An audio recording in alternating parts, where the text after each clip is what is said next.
सर्वेभ्यो नमः। देववाणी संस्कृतम YouTube channel में आप सभी संस्कृत प्रेमियों का हार्दिक अभिनंदन है। मित्रों,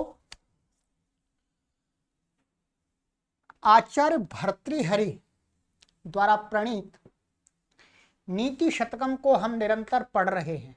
ठीक है, अभी तक आपको हमने 45 श्लोक इसके पढ़ा दिए हैं नीति शतकम के। ठीक है, प्लेलिस्ट में हमने एक कॉलम बना दिया है नीति शतकम नाम का। उस पर आप क्लिक करेंगे तो सारी कक्षाएं क्रमानुसार आपके समक्ष खुल जाएंगी। कोई भी पाठक कहीं पर भी अपनी अनुकूलता से संपूर्ण नीति शतकम को देववाणी संस्कृतम यूट्यूब चैनल को सब्सक्राइब करके पढ़ सकते हैं। और साथ ही साथ आपसे कोई शुल्क नहीं लिया जाता है, ध्यान रखेंगे, ये निःशुल्क पढ़ाई जाती है। संपूर्ण विश्व के अंदर आचार्य भर्तृहरि को एक महान ज्ञानी व्यक्ति पुरुष कहा जाता है, माना जाता है।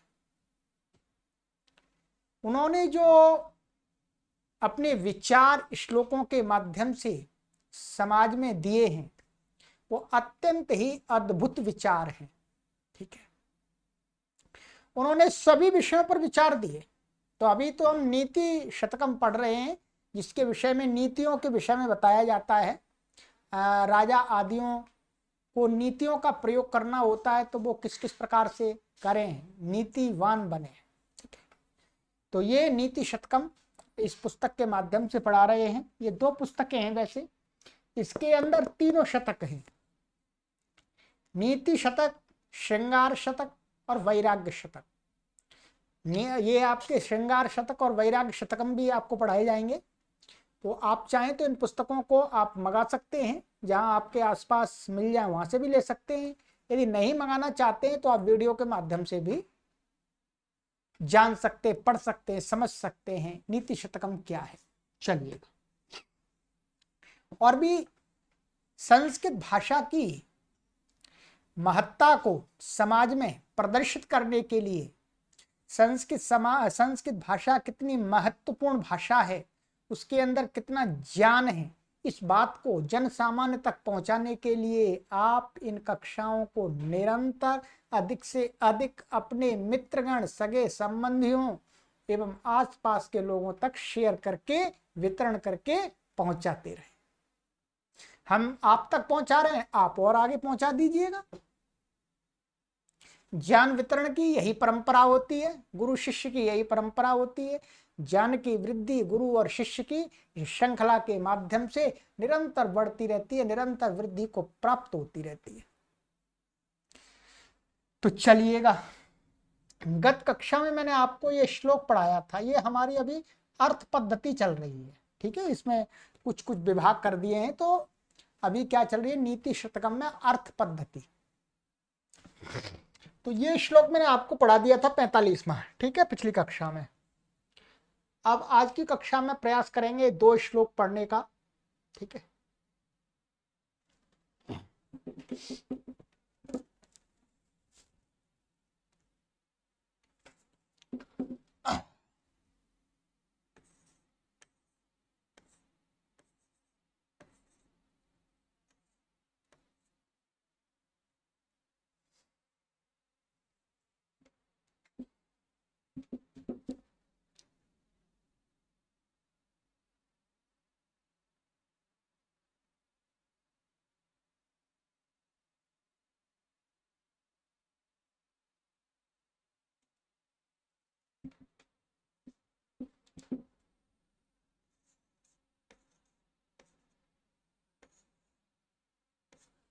ठीक है, ये थोड़ा सा प्रिंटिंग मिस हो रही थी, वो मैंने सही कर दी है। ठीक है, ये आपका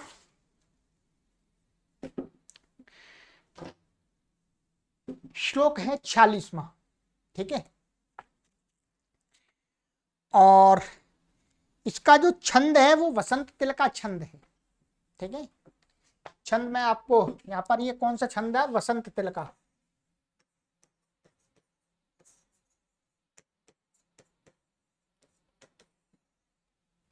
ठीक है, चलिएगा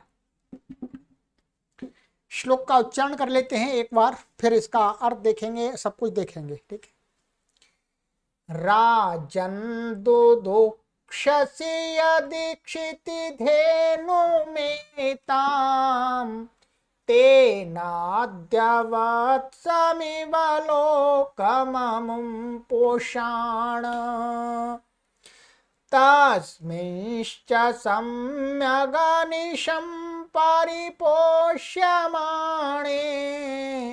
नानाफलैः फलति कल्पलतेव भूमिः। ये तो श्लोक हो गया आपका। ठीक है, अभी तो ऐसे कुछ समझ में नहीं आता, अब इस श्लोक के पदों को क्रम से रखना पड़ता है अर्थ करने के लिए। ठीक है, तो यहां पर इसका अन्वय किया हुआ है, ये अन्वय यहां पर सभी पद अन्वय में रख दिए हैं। ठीक है, यहां पर ये है कैसे रखना है, सबसे पहले तो ये लेना है। ठीक है, राजन, ये संबोधन वाला लेना है, हे राजन। आचार्य भर्तृहरि महाराज राजा को संबोधित करके कह रहे हैं। कोई दुष्ट राजा है तो उसको अच्छा बनाने के लिए, उसको उसके कर्तव्य बताने के लिए ये मुख्य रूप से यहाँ पर आचार्य भर्तृहरि ने लिखा कहा है। कहते हैं हे राजन, हे राजन, यदि, अब ये आ गया यदि। ठीक है, यदि इसका अध्याहार करेंगे, अध्याहार तो पीछे से हम सीखते आ रहे हैं, अध्याहार माने श्लोक के अंदर कुछ पद नहीं होते हैं, अर्थ करने के लिए वहां पदों को जोड़ना पड़ता है। ठीक है, तो यहां पर यदि त्वम पद का हमने अध्याहार किया। ठीक है, कहते हैं एताम, ये एताम आ गया, एताम क्षितिधेनुम, क्षितिधेनुम दुधुक्षसि, दुधुक्षसि तेना, फिर दिया गया तेना आमुम, ये आ गया आमुम यहां पर वाला, आमुम लोकम, ये लोकम आ गया। अद्य, अद्य ये पद है यहां पर, अद्य वत्सम, वत्सम इव, इव पुषाण, ये अभी यहां पर आएगा पुषाण। ठीक है, ये कर्ता ले लिया हमने और ये क्रिया है, मध्यम पुरुष की ये क्रिया थी, इसलिए हमने यहां पर कर्ता क्या लगा लिया, अध्याहार में मध्यम पुरुष का लगा लिया त्वम। और आगे कहते हैं तस्मिन, ये तस्मिन है, तस्मिन च और आएगा यहां पर। ठीक है, च छूट रहा है, तस्मिन च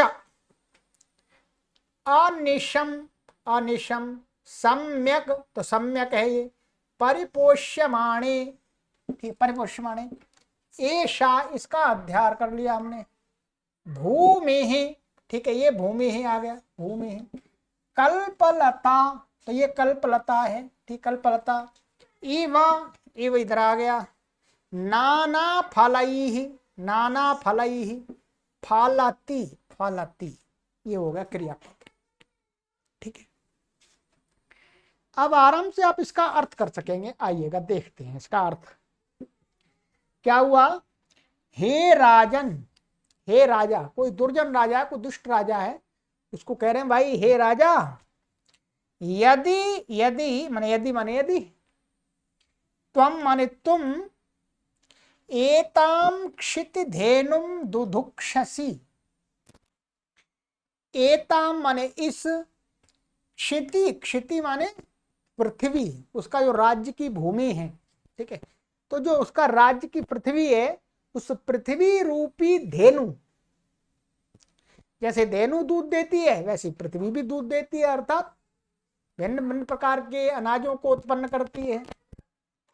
तो एता माने इस, अपने इस राज्य की क्षिति माने पृथ्वी रूपी धेनु को दुदुक्षसी, दुदुक्षसी का अर्थ है दोहने की इच्छा करते हो, दोहना चाहते हो।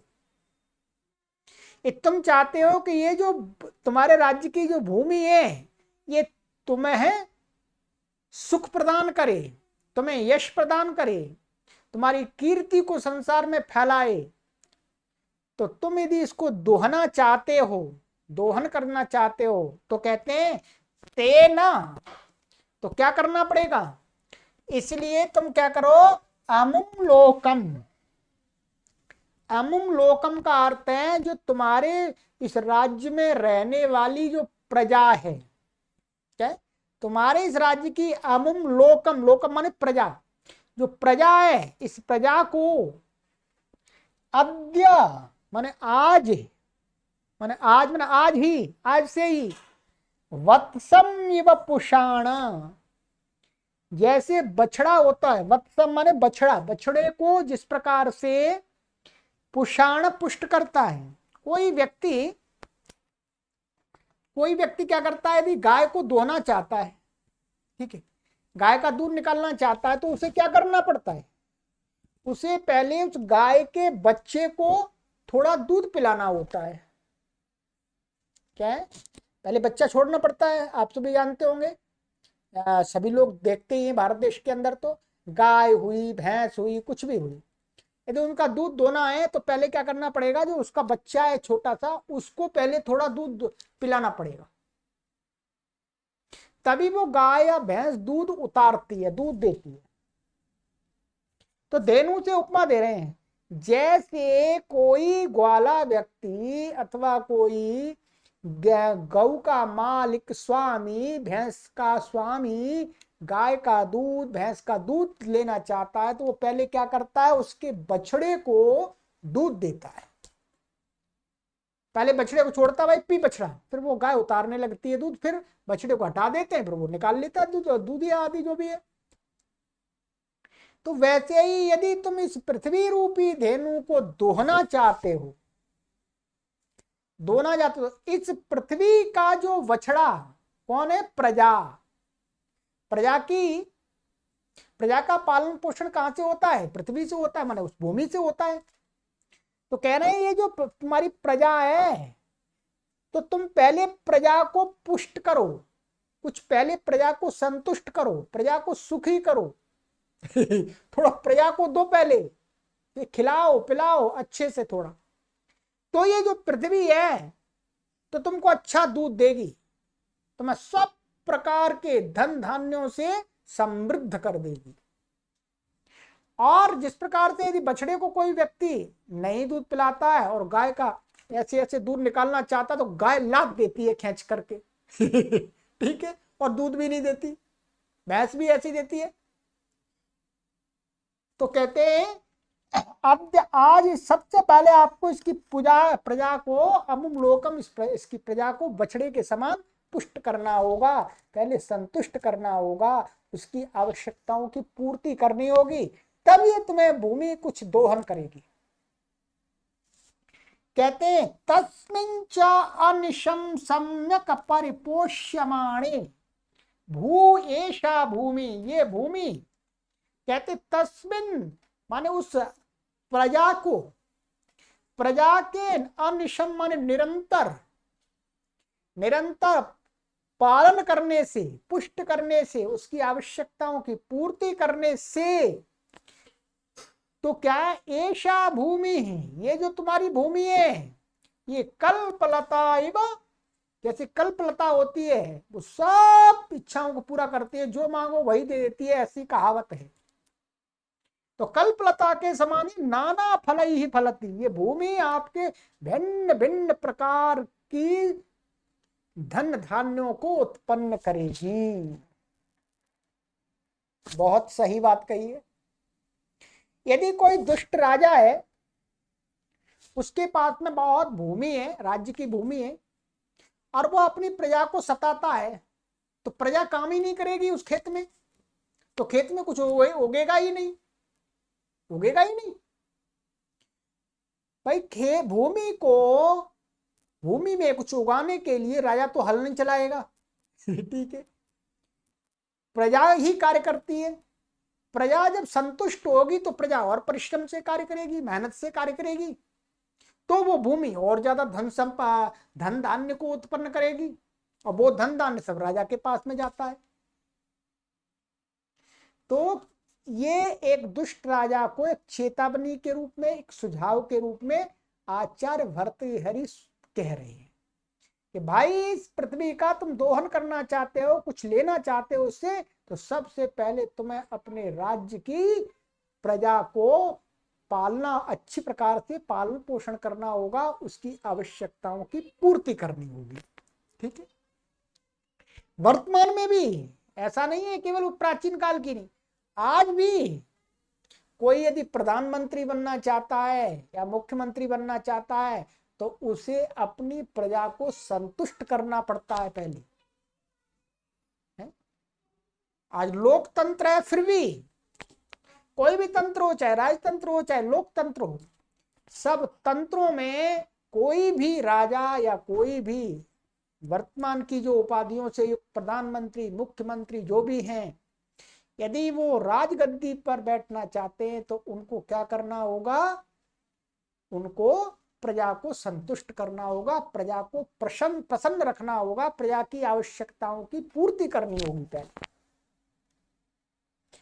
तो प्रजा राजा को सिर पर लेकर के घूमती है, महाराज जी बहुत अच्छे हैं, बहुत बढ़िया प्रधानमंत्री हैं। है? जैसे वर्तमान में कई दशकों बाद भारत देश को एक अच्छे प्रधानमंत्री मिले, प्रजा उनका स्वागत करती है, क्योंकि ऐसे प्रधानमंत्री मिले जो जन सामान्य की आवश्यकताओं को समझते हैं। तो बार बार प्रधानमंत्री बन रहे हैं। तो ऐसे ही कोई राजा अपने राजगद्दी को सुरक्षित करना चाहता है तो उसको प्रजा को संतुष्ट रखना होगा, फिर प्रजा सारे सुख देती है।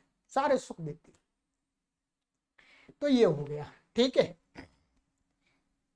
अब इसमें हम थोड़ा व्याकरण की दृष्टि से आपको बता देते हैं। राजन ये संबोधन का पद है। दुधुक्षसी ये लट लकार का मध्यम पुरुष का है। ये सन प्रत्यांत का है, सन प्रत्यांत धातु से बना हुआ। दुधुक्षसी माने दोहने की इच्छा करना। ठीक है, यदि ये अव्यय है। क्षितिधेनुम ये द्वितीय व्यक्ति एक वचनांत है। क्षिति एव धेनु, क्षितिधेनु। ठीक है, एताम ये इसका माने वो है सर्वनाम है। एताम स्त्रीलिंग है। तेन अद्य, तो तेन ये है तृतीय व्यक्ति एक वचनांत है तद का। अद्य ये अव्यय है। वत्सम ये द्वितीय व्यक्ति एक वचनांत। एव ये अव्यय। लोकम अमुम, अमुम ये अदस शब्द का है। ठीक है, अदस जो सर्वनाम है उसका रूप है। तो ये द्वितीय व्यक्ति एक वचनांत है। पुषाण ये क्या है? लोट लकार के मध्यम पुरुष का एक वचन का रूप है। क्या? लोट लकार के मध्यम पुरुष का एक वचन का रूप है। और ये क्या है यहां पर? तस्मिन। ठीक है, तस्मिन च यहाँ संधि हो जाती है तो जो तस्मिन न को क्या हो जाता है? ये यहाँ अनुस्वार और तस्मिश्च अनुस्वार हो जाता है और उसको रू आदि होकर के श हो जाता तस्मिश्च। ठीक है, संधि हुई है तो अलग तस्मिन च ऐसा है। सम्यक अनिशम परिपोष्यमाणे ये सप्तमी व्यक्ति एक वचनांत है। ठीक है, ये नाना फलई ही ऐसा है वास्तव में। नाना फलई ही, नाना फल तृतीय व्यक्ति बहुवचनांत है। भिन्न भिन्न प्रकार के फल, फल कई रूप के होते हैं। खाने वाले फल भी होते हैं, तो यहाँ पर खाने वाले फल भी हो सकते हैं और भी कीर्ति यश आदि रूपी फल भी हो सकते हैं। धन धान्य रूपी फल हो सकते हैं। फलती ये क्रियापद है। ठीक है, कल्पलता इव यहाँ पर क्या है? आद्गुणा संधि हो रही है, कल्पलता इव कल्पलतेव। ठीक, भूमि ये प्रथमा व्यक्ति इतना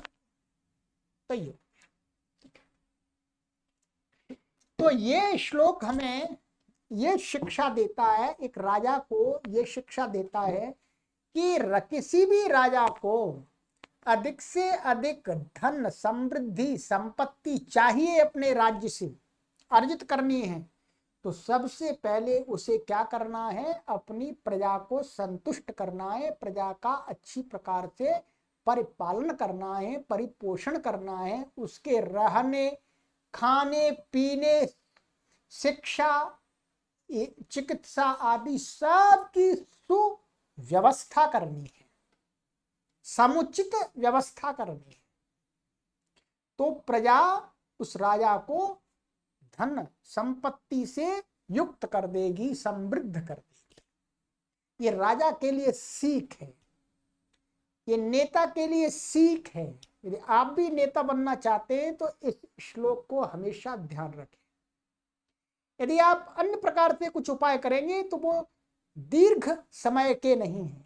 थोड़े समय आप प्रजा को ठग सकते हैं, परंतु वो लंबे समय तक चलने वाला नहीं है। यदि आपको दीर्घ काल तक अपने आसपास के लोगों का लीडर बनना है, नेता बनना है, मुख्यमंत्री बनना है, एमएलए बनना है, एमपी बनना है, या कुछ भी बनना है नेता रूप में, तो आप इस प्रक्रिया को अपना करके दीर्घकालीन नेता बन सकते हैं। प्रजा भी खुश रहेगी, आप भी खुश रहेंगे, कल्याण होगा संसार का। तो अच्छा विचार दिया। अब है इसी के आगे हमारा 47वां श्लोक। ठीक है, ये आपका है शिखरिणी छंद है। ये कौन सा है? शिखरिणी।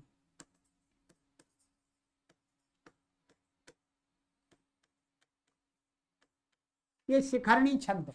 ठीक है, इसमें भी राजा से संबंधित है। ठीक है, राजा से और अर्थ से संबंधित चीज। ठीक, आइएगा देखते हैं पहले।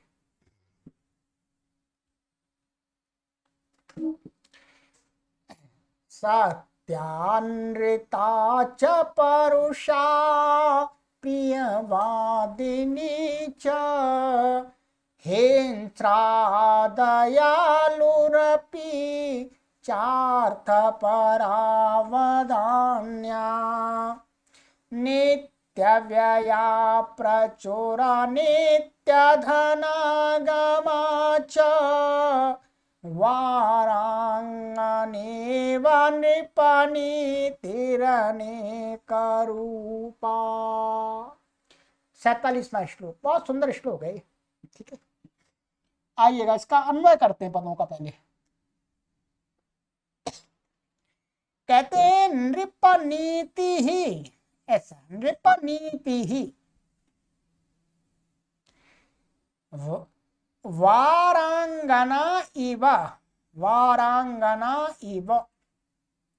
कहते अब सत्या अनृता च परुषा प्रियवादिनी च हिंस्रा, हिंस्रा दयालु अपि, दयालु अपि। ठीक है, अर्थ दयालु चा अर्थ परा, तो अर्थ परा और फिर वदान्या और च बाद में आ जाएगा यहाँ पर च। नित्य व्यया, नित्य व्यया प्रचुर नित्य धनागमा च, तो प्रचुर नित्य धनागमा च अनेक रूपा, अनेक रूपा। अब इसको क्रिया का हमने अध्याय कर लिया, भावती। क्रिया तो है नहीं श्लोक में। ठीक है, ये भी राजा को समझना चाहिए।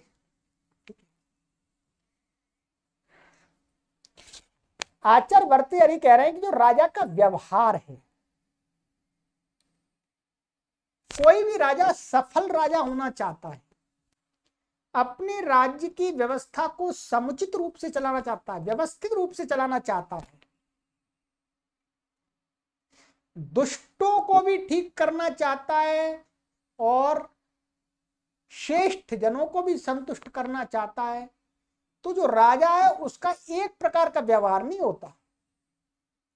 जो राजा एक प्रकार का व्यवहार करेगा, समझिएगा उसके राज्य की लुटिया डूब जाएगी, वो असफल राजा हो जाएगा, उसके राज्य में त्राही त्राही मच जाएगी, वो राज्य का ठीक प्रकार से संचालन नहीं कर सकता। इसलिए जो राजा बनना चाहता है उसे अपना व्यवहार किस प्रकार से रखना है, किस प्रकार के विचारों से, किस प्रकार की नीतियों से युक्त रखना होता है, उस बारे में आचार्य भर्तृहरि महाराज सचेत कर रहे राजा को, और प्रजा को भी बता रहे हैं, जनता को भी बता रहे हैं कि आप राजा के व्यवहार को देख करके कंफ्यूज मत होइएगा,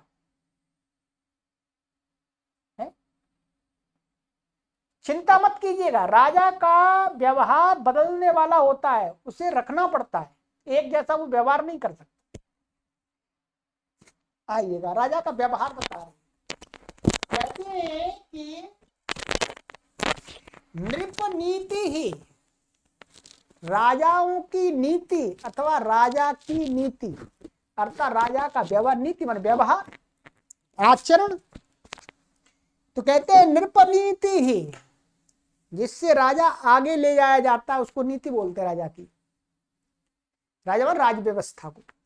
तो जो राजा की नीति होती है वो वरांगना इव, वारांगना इव, वारांगना का अर्थ होता है जो वैश्या होती है, अर्थात समाज में ऐसी स्त्री जो अपने शरीर का विक्रय करती है,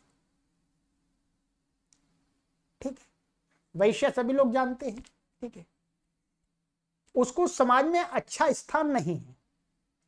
अब ये अलग बात है, मजबूरी है, क्या कहें, वो अलग बात है, ठीक है, क्या उसका है, परंतु वैश्या स्त्री को समाज में उच्च स्थान नहीं दिया गया है। तो यहां पर राजा की नीति को उस वैश्या स्त्री के व्यवहार से तुलना की जा रही है। इसका मतलब वो राजा का जो व्यवहार है वो खराब नहीं बताया जा रहा, यहां वैश्या का जो वैश्यापन है, जो वैश्या का जो व्यवहार है उसको श्रेष्ठ बताया जा रहा है, उसके व्यवहार को श्रेष्ठ बता करके राजा के व्यवहार से मिलाया जा रहा है, एक सफल राजा के व्यवहार से, ध्यान रखेंगे, ठीक है। तो कहते हैं नृप नीति ही वारांगना एव, जो राजाओं की नीति होती है वो ऐसी होती है जैसे वैश्या स्त्री के समान। वैश्या स्त्री क्या होती है, वैश्या स्त्री का कोई भरोसा नहीं होता, कभी वो मीठा मीठा बोलती है, कभी एकदम कड़ुआ बोल देती है, कभी वो अपने जाल में फंसाने के लिए कुछ लालच भी दे देती है, कभी वो ताड़ना भी कर देती है, हिंसा का रूप भी ले लेती है, कभी दयालु भाव भी दिखा देती है अपना काम सिद्ध करने के लिए, अर्थात उसको गलत सही से कोई लेना देना नहीं है, उसे अपना स्वार्थ सिद्ध करना होता है, ठीक है। चाहे उसके शारीरिक, जो उसकी शारीरिक भूख है उसको उसे दूर करना है, सब कुछ कर सकती है, वो अपना क्षण क्षण में व्यवहार बदलती रहती है, उसके व्यवहार पर कोई भरोसा नहीं करता, ठीक। तो कहते हैं इसी प्रकार से राजाओं की जो नीति होती है वो कहते हैं सत्या, वो सत्य होती है, राजा जैसा कहता है वैसा करता भी है, ठीक है भाई, राजा जैसा कहता है उसकी नीति भी सत्य होती है, लोग विश्वास करते हैं। और कहते हैं अन्यताच, और उसकी नीति झूठ भी होती है, कभी वो झूठ भी बोल देता है अवसर आने पर, अपनी कार्य सिद्धि के लिए, अपने राज्य की व्यवस्था को सुचारू रूप से चलाने के लिए उसे झूठ का भी सहारा लेना पड़ता है। जो दुष्ट लोग हैं, शत्रु लोग हैं, उनके साथ उसे झूठ भी बोलना पड़ता है। अब बताइए, शत्रु के साथ में भी राजा यदि सत्य बोलेगा तो राजा पराजित हो जाएगा। कोई श्रेष्ठ आदमी है, कोई आचार्य है, कोई साधु संत महात्मा है, उसके साथ में यदि झूठ बोलेगा तो उसका अनर्थ हो जाएगा राजा का। तो अच्छे व्यक्तियों के साथ में राजा को क्या करना पड़ता है? सत्य नीति अपनानी पड़ती है, सत्य आचरण अपनाना पड़ता है। और जो दुष्ट लोग होते हैं, शत्रु लोग होते हैं, उनके साथ वो झूठ भी बोलते हैं। और कहते हैं परुषा प्रियवादिनी च, और वो कभी कठोर वचन भी बोलता है। कोई गलत कार्य करता है तो उसको दंड रूपी बहुत तेज बोलता है, डांटता है। कोई गलत कार्य करता है तो प्रियवादिनी च, और अपने सेवकों से प्रियवाणी भी बोलता है। कभी कभी कभी सेवक गलत कर दे तो बहुत तेज डांटता है। और प्रियवादिनी, मीठा भी बोलता है उनके साथ में। ऐसा नहीं कि हमेशा वो कठोर ही बोलता रहे, फिर नहीं चलेगा मामला। और कहते हैं हिंस्रा, ये हिंस्रा है, ठीक है। जो दुष्ट लोग हैं उनके उनके साथ उसे हिंसा का व्यवहार भी करना पड़ता है। और दयालु, जो अच्छे लोग हैं, सज्जन लोग हैं, उनके प्रति दयालु का व्यवहार भी रखता है वो। अपि भी अर्थपरा, और अर्थ का लोभी भी होता है वो। उसे अधिक से अधिक धन की लालसा होती है कि भाई मुझे, मेरे पास अधिक से अधिक कर आदि में धन आए, इसको टैक्स कह सकते हैं, इससे अपनी व्यवस्था को और अच्छी प्रकार से चला सकूं। वदान्य, और उदार भाव भी होता है। वदान्य का अर्थ उदार भाव, अर्थात लोगों को वित्त बांटता भी है खूब। लोगों को, जो निर्धन लोग हैं, असहाय लोग हैं, उनमें वस्तुओं का वितरण करता है उदार भाव से। भाई ले जाओ लो, ले जाओ लो। और कहते हैं नित्य व्यय, और उसका जो व्यवहार होता है वो नित्य व्यय करने वाला भी होता है। ऐसा नहीं केवल लेने ही लेने वाला, नहीं, वो नित्य व्यय भी करता है। अपनी राज्य की सुचारू व्यवस्था को सुचारू रूप से चलाने के लिए उसे लोगों को वेतन आदि भी देना होता है, और भी धन व्यय करना पड़ता है। और प्रचुर नित्य धनागमाच, और नित्य प्रति प्रचुर मात्रा में धन का आगम भी होता रहता है, टैक्स कर आदि के माध्यम से वो करता है। तो अनेक रूपा भवती नृपनुति ही, राजाओं की जो नीति होती है वो अनेक प्रकार की होती है, किसी एक प्रकार से नहीं राज व्यवस्था चल सकती है।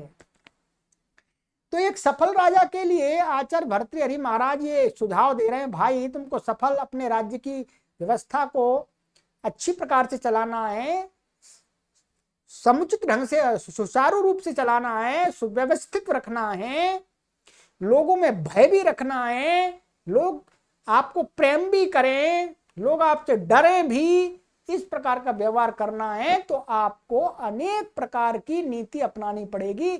आप किसी एक पर ही नहीं चल सकते कि भाई मैं तो सत्य बोलूंगा, मैं सत्य के अलावा कुछ भी नहीं बोलूंगा, तो राजा फेल, राजा की लुटिया डूब जाएगी, राजा को कोई भी पराजित कर देगा, उसका राज्य छीन लेगा।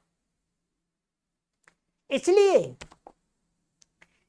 अपने राज्य के हित में, अपने प्रजा के हित में राजा कभी सत्य भी बोलता है, असत्य भी बोलता है, कठोर भी बोलता है, प्रिय भी बोलता है, और हिंसा भी करता है, शत्रु को मारता भी है, ठीक है, शत्रु की सेना को मार भी देता है, ठीक है, हिंसक प्राणियों की भी हत्या करता है, ठीक है, और दयालु, दया का भाव भी रखता है सबके साथ में, ठीक है, और धन को प्राप्त करने के लिए हमेशा उसका विचार रहता है, और वदान्य, उदार देने का भी विचार रहता, दान देता है, लोगों को पुरस्कार देता है अच्छे अच्छे काम करने पर, ठीक है, और नित्य व्यय भी करता है खूब, ठीक है, अपने राज्य व्यवस्था को चलाने के लिए, और प्रचुर नित्य धनागमाः, और प्रचुर मात्रा में धन का आगमन भी होता है कर आदि के माध्यम से।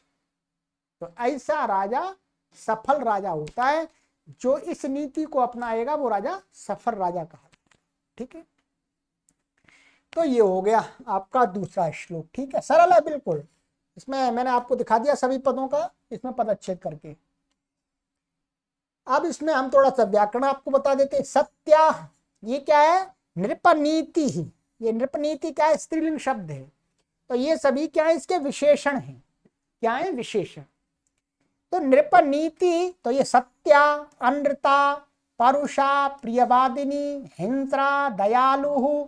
दयालु का पुल्लिंग ही होता है, मगर तीनों लिंगों में यही रहेगा, इसका स्त्रीलिंग अलग से नहीं होता। और अर्थपरा, वदान्य, नित्यव्यया, प्रचुर नित्य धनागमा, ठीक है, ये सब क्या स्त्रीलिंग है। अनेक रूपा, माने अनेक रूप वाली, सभी में स्त्रीलिंग शब्द लगाए हैं, ठीक है। वरांगना इव, इसमें वो वारांगना इव, वारांगना से उपमा दी गई है। उपमा दी गई है, जैसे एक वैश्या होती है उसी प्रकार से राजाओं की नीति होती है। भरोसे अर्थात ऐसा मत सोच रहा राजा ने आज कह दिया तो उस पर डटा ही रहेगा, नहीं, वो अपने राज्य का हित देखे। अभी कह दिया क्षण में पलट जाएगा, पलट जाएगा, और पलटना चाहिए। ध्यान रखेंगे राजा को, मैं आपके लिए नहीं कह रहा कि आप अपने घर में हर जगह अभी कुछ कह रहे हैं फिर क्षण क्षण में पलट रहे हैं, नहीं, ये गलत बात है। यदि आप राजा बनते हैं तो फिर आपको इस नीति का सहारा लेना पड़ेगा। वैसे आप अपना आचरण, अपना व्यवहार सत्य परक रखिएगा, ठीक है, प्रिय परक रखिएगा, ठीक है, और दयालु परक रखिएगा, ठीक है, इस प्रकार का रखिएगा, उदार रखिएगा। चलिएगा, तो ये आज की कक्षा में मैंने आपको 2 श्लोक पढ़ा दिए। अब आगे की कक्षा में हमारा श्लोक आएगा 48वां, आज्ञा कीर्ति पालनम ब्राह्मणाना। ये अर्थ पद्धति का चल रहा है, ठीक है। चलिएगा, पढ़िएगा मित्रों। ये आप सभी के लिए एक अवसर है कि आप अपने घर पर बैठे बैठे नीति शतक को पढ़ सकते हैं, वो भी फ्री, निःशुल्क, कहीं जाने की आवश्यकता ही नहीं। पढ़िएगा, इससे ज्ञान वृद्धि होती है। क्या? ज्ञान वृद्धि। आप कोई भी विषय पढ़ रहे हैं, आप किसी भी क्षेत्र में कार्य करते हैं, कोई परेशानी नहीं है। हम केवल संस्कृत वालों के लिए कार्य नहीं कर रहे, हम सभी भारतीयों के लिए जो संस्कृत भाषा के अंदर जानना चाहते हैं क्या क्या है, वो सब के लिए कर रहे हैं। आप मैथ के अध्यापक हैं, आप भी इसका लाभ लीजिएगा। आप साइंस के अध्यापक हैं, आप भी लाभ लीजिएगा। आप किसी भी प्रकार के अध्यापक हैं, कोई ये आवश्यक नहीं कि आपको संस्कृत का अध्यापक होना है तभी आपको ये ज्ञान लाभ देगा, नहीं तो देगा ही नहीं। तो सबके लिए है, सबके लिए।